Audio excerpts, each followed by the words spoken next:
What's happening, folks? Back with another reaction, and we're back with another reaction from a compilation of music done in the ancient Roman style. It's called Synaulia. Han Solo shared it a while back. I did one reaction. I think I listed it as a lucky dip, but at this point I think I'll just start an actual playlist for it. But yeah, it comes from 1996. I think there's two volumes, with the second one being a few years later, maybe like '01 or '02. But yes, and I don't mean 01 or 02, but in fact 2001 or 2002. And yes, I, in the moment, am forgetting the exact name of the players or the singers who were involved with this, but I know the release is called Synaulia, and the tune we're going to listen to, according to Google Translate, which is the second one in the playlist, translates to Wandering Spirit. I think it's like Anima Vagula? Animula Vagula. Animula Vagula. That has a very funny phonetic rhyme to it. But yes, I understand that to mean wandering spirit, and thus there's a clear concept, the idea of a nomadic spirit, someone or their spirit wanting to never be sedentary, never settle down, but to explore, to discover, to know, to be free of constraints or tethers. So I feel like the track may be expressed in a way that feels free-flowing, unpredictable, capricious, and yet at the same time not really being knowledgeable specifically in regard to ancient Roman musical traditions. I don't really have any expectations about instrumentation or singing style, and I'll admit the first track in this compilation did surprise me a bit in terms of what the vocals sounded like and the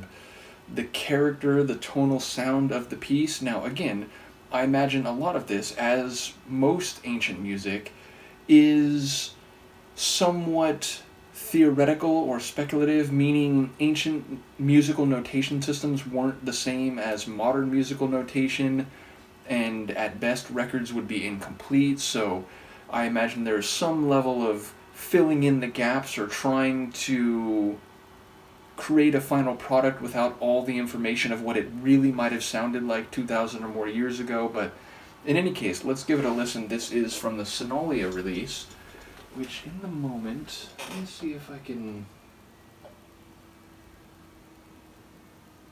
Yeah, so there's a lot of performers that are listed. I opened up the Wikipedia page, the Discogs page, and the art direction was by Carlos Savona, so I guess we'll give him some credit in particular. But yes, mixed by Synaulia.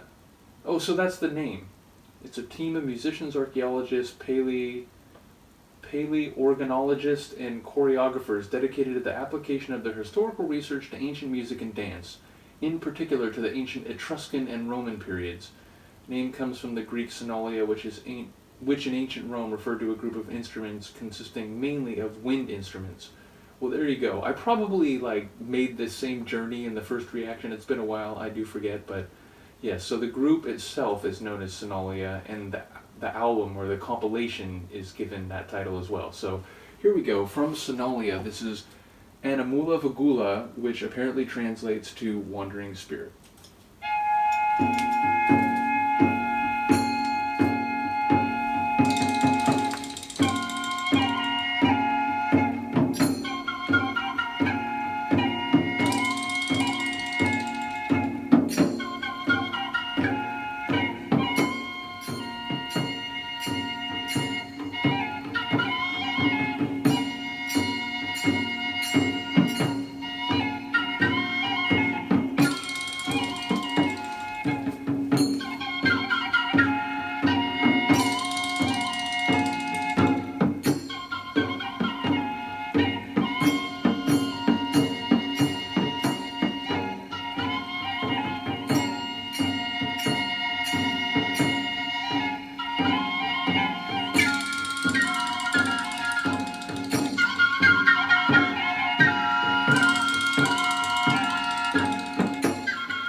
different maybe than I thought with the first one, although again, I don't really have any expectations here. But I thought maybe we'd hear some vocals, but no vocals, all instruments.